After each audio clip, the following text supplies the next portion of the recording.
Hey everyone, welcome back to Echo Your English. We're really happy you're here with us today, just listening in and relaxing. Yeah, welcome back. Think of this like sitting with us somewhere comfortable, maybe with a coffee, maybe just taking a break from your day.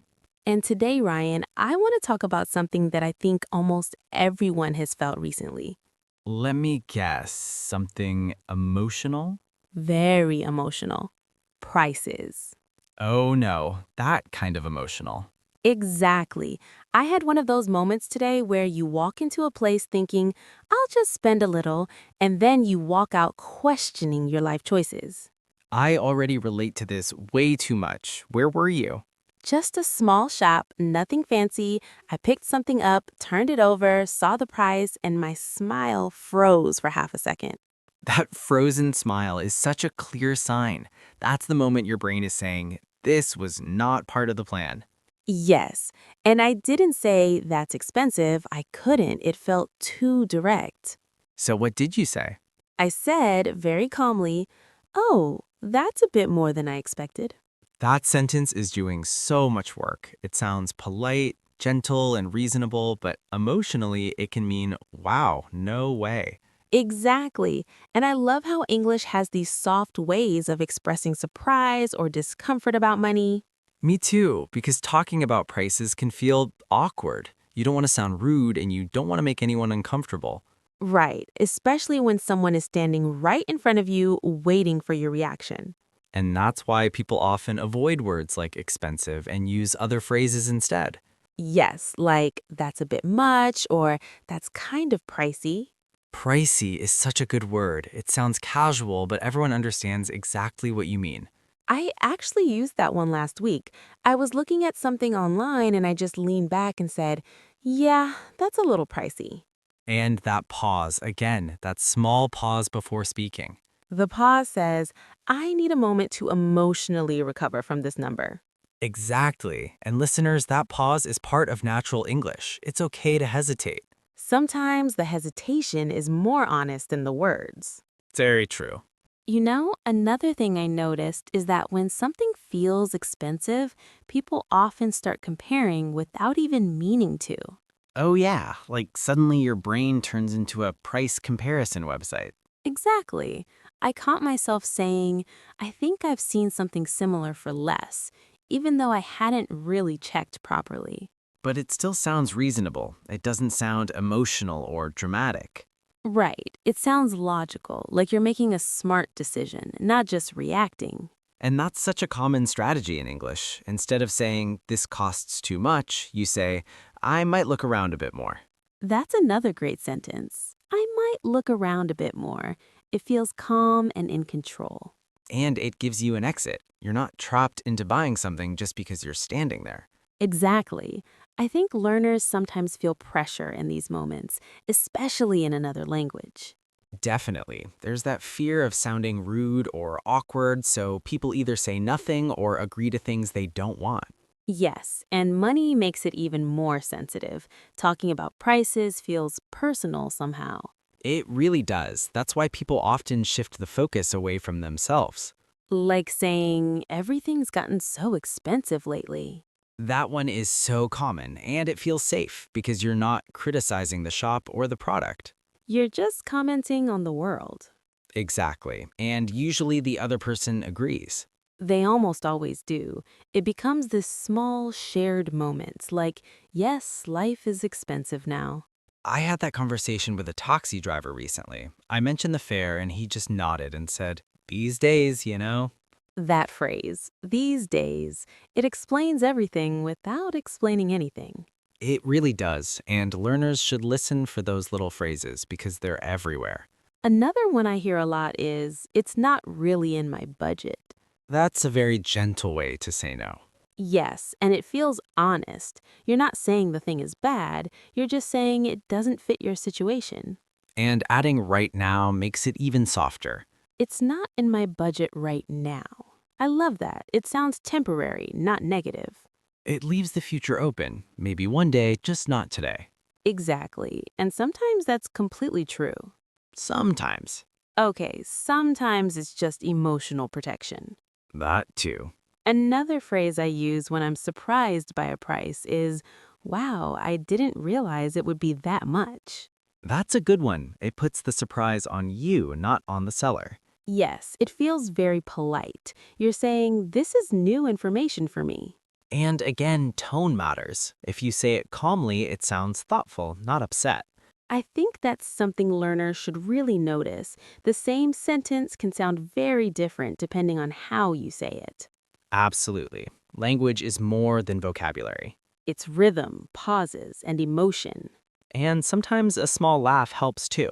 Yes, a small laugh can soften almost anything, Even a painful price. especially a painful price. So true. You know what else happens when something feels expensive? Suddenly, you start asking yourself very deep questions. Like, do I really need this, or who am I without this item? Exactly. And those questions come very fast. One second you want it, the next second you're rethinking your entire lifestyle. I think that's when people say things like, it's nice, but I don't really need it. Yes, that but is doing a lot of work there. It really is. Everything before but sounds positive, and everything after is the real decision. I used that sentence just yesterday. I said, it's really nice, but I think I'll pass. I'll pass is such a clean phrase, short, calm, and final. And it doesn't feel dramatic. You're not rejecting the thing harshly. It's polite and it feels confident too. Confidence is interesting here. When you're calm about money, the language sounds calm as well. That's true, but when you're stressed, even simple sentences can sound sharp. Yes, I've noticed that when I feel uncomfortable about a price, I speak more slowly. That's very natural. Slowing down gives you control. And sometimes people fill the silence with extra words, like, I mean, it's great, I just wasn't planning on spending that much today. That's such a realistic sentence, very human. It feels like thinking out loud. Exactly, and learners should know that thinking out loud is very normal in English. Especially in situations like shopping, where decisions are immediate. Another thing people do is bring up priorities. They say, I'm trying to save right now. Oh, yes, that one sounds very responsible. It does, and it shifts the focus to your goals, not the price itself. I like that sentence because it feels personal but not embarrassing. And people usually respect it. Yes, no one argues with saving. If someone did, that would be strange. Very strange. There's also that moment when something is expensive, but you still buy it anyway. Oh, that dangerous moment. And you say something like, it's a bit expensive, but I'll treat myself. That sentence justifies everything. It really does. I'll treat myself is emotional permission. And it sounds positive. You're framing the expense as self-care. Even if later you feel slightly guilty. Slightly. Or very. Or very. But in the moment, the language feels good. That's interesting, actually. Language doesn't just describe decisions, it helps us make them. Yes, words help us feel okay about what we're doing. And that's why these phrases matter. They're not just polite, they're practical. They help you move through the moment without stress. Or with less stress, at least. I think that's a good goal. Definitely. You know, sometimes I notice that when people are uncomfortable with a price, they start explaining themselves a little too much. Oh, yes, the over-explaining phase. Exactly. They say things like, I usually wouldn't mind, but this month has just been really busy. And suddenly you're hearing someone's whole life story.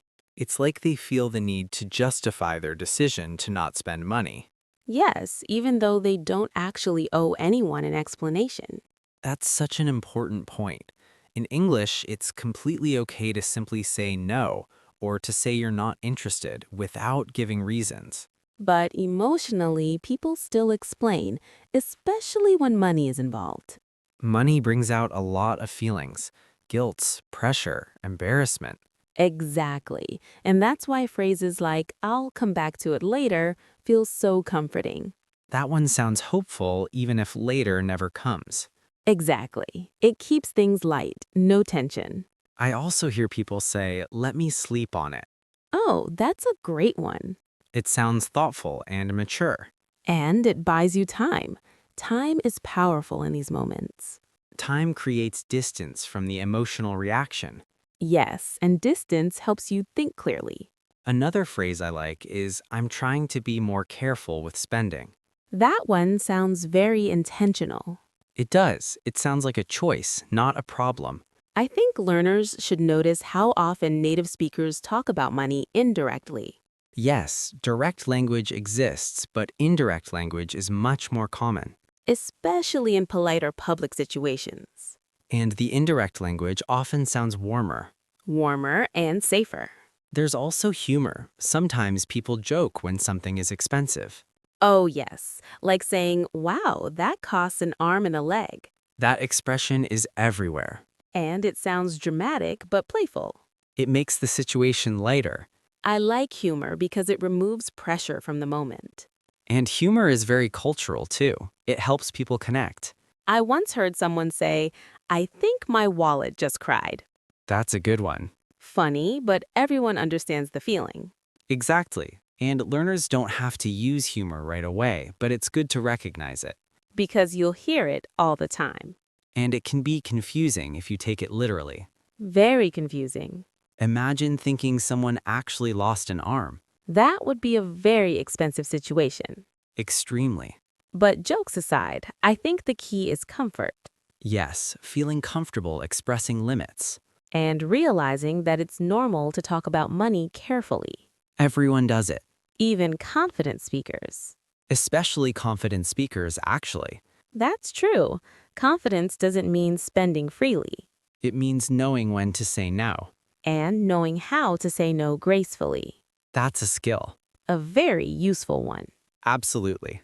You know, Ryan, something I've learned over time is that when you're comfortable with your own choices, the language comes out more naturally. That's so true. When you're confident about your decision, you don't need dramatic words. Exactly. You can just say, I think I'll skip it, and that's enough.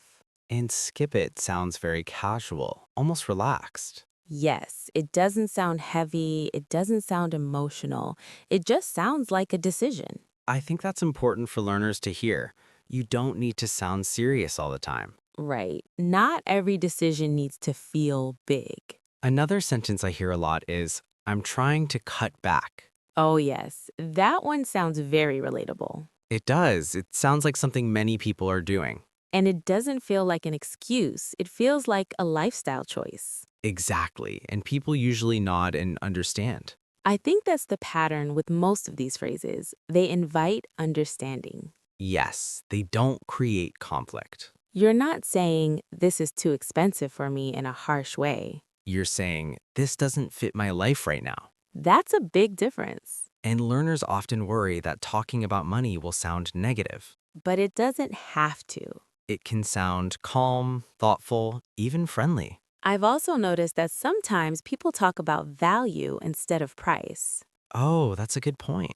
They say things like, I'm not sure it's worth it for me. That's a very mature sentence. Yes, because you're not focusing on the number. You're focusing on what you get in return. Exactly. Time, quality, usefulness. And that sentence works in so many situations. Not just shopping. Right, you can use it for work, plans, even stress. Language overlaps in interesting ways. It really does.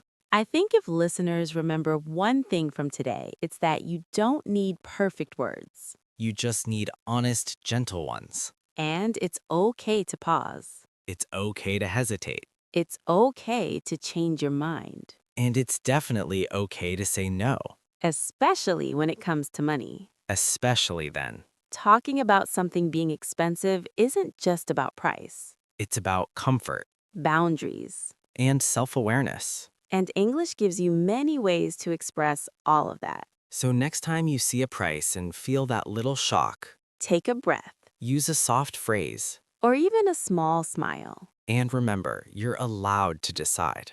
That's such a nice note to end on. I think so too. Thanks for listening with us today. We're really glad you're here. Keep listening, keep noticing, and keep echoing English. And we'll talk again very soon. See you next time. Bye for now.